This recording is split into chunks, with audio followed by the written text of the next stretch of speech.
Janie over here on the left. Janie McCauley from AP. Along those lines, how did you see Steph and Kevin sort of evolve together, from the beginning when Steph maybe took a little bit of a back seat and let KD get comfortable, and then to them having these fierce three-point shooting contests down the stretch that were pretty intense? Steph definitely took a backseat to start the season until he realized we didn't need him to take a backseat. We need you to be aggressive as you're going to be. And, when Steph turned that corner, I think it was after Christmas Day, when he turned that corner, we became almost unbeatable. And, that's what we needed. And so, there was this whole thing of who's going to take less shots? Is it going to be Steph, KD, Klay? None of them. The ball is going to find who it need to find at the end of the day, and that's those three guys. And we need them guys to shoot the ball and score for us, and they did that. And so, once they got to that point where Steph's like, I don't need to just try to come up and find KD or Klay. Like, the ball's going to find them, and they're going to get their shots. I need to do what I do, and that's be aggressive. I think that everything changed for this team. Mark Kolovich, NBC Sports Radio. Draymond, with all the dubious calls, for lack of a better word, that went against you guys, especially in these last few games, how much sweeter does it now feel to win this one as opposed to the first one you guys won? No, I don't get old. I'll tell you what, though. I told myself I did like this State of the Union address. I wrote down this stuff like, man, I'm going to say this, I'm going to say that. I was going to bash everybody who talked junk. I felt like RJ was talking junk the whole series. Then the media, JR said some things. I'm like, I'm going to bash everybody. And then, that's a championship team, and they stepped up, the entire season. They were great. And you got to give those guys a lot of credit. And so right along with that, with the calls, that's basketball. That's sometimes the calls just don't go your way, and usually when a team is an aggressor, like Game 4, everybody said, oh, man, that was the worst officiating I ever seen. But they were one of the most aggressive teams I had ever played against. And so usually when you're aggressive, the calls go your way. And tonight we were more aggressive. We got more calls. And I think that's just how the game goes. The referees are going to always get a benefit of the doubt to the more aggressive team because they're earning it.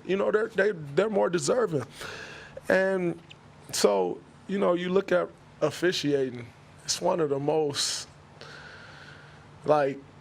inexact sciences that you can come up with. Stuff just happens on the fly.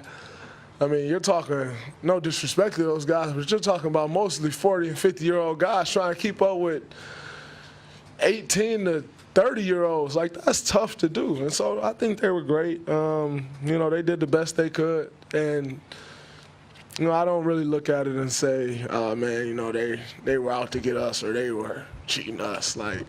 The most aggressive teams get caused, and that's just the way the game has always gone. Last question on the right. Steve Berman, Bay Area sports guy over here. Draymond, saw you actually helping up a few Cavaliers today off the floor, not really any sort of arguing with the referees. Was there kind of a different mentality that you came into tonight's game? And also, Man, do you owe Klay one for saving his life on that one play? He owed me one. You've been in the weight room. Who caught him? Now, he definitely owed me something. I'll take a watch like Steph got me for getting MVP. No, but, I talked to my dad, my grandmother, every person I saw walking down the street, my mom. Everybody's like, keep your cool, keep your cool. Don't argue with the refs. And so I had to ask myself, is it that bad? Does it look that bad that everyone I see, I'm in a grocery store, guy keep your cool. I'm Jesus Christ, this must be bad.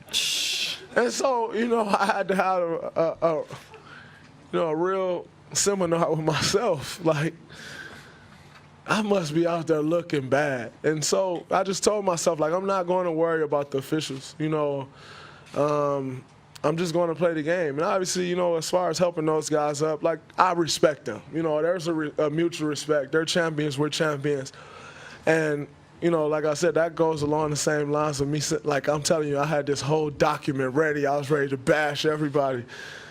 But I have too much respect for them, and the things that they bring to the floor, a great leader in LeBron and Kyrie,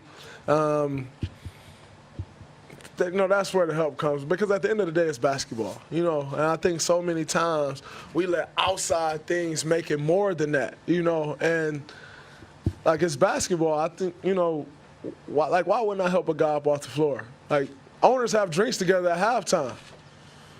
Like, while we're battling, they're having drinks together at halftime, and yet, like, I'm supposed to, like, see a guy fall and look at him and, like, no, I'm not helping you up. No, I'm just going to try to punish you on the floor. And at the end of the day, that's what it's all about. So I think, you know, you feel that at times during the game where you're like, all right, I can't help him up. It's too heated right now. But for the most part, like, everyone wants us to hate each other, you know, hate this guy life, hate that guy life. But it shouldn't be that way. Are we going to compete? Absolutely. You know, we're going to compete to the highest level. But oh, man, I hate this guy and I'm supposed to hate that guy, like, everyone else don't do it, so why should we? That's the way I look at it. Thanks, guys.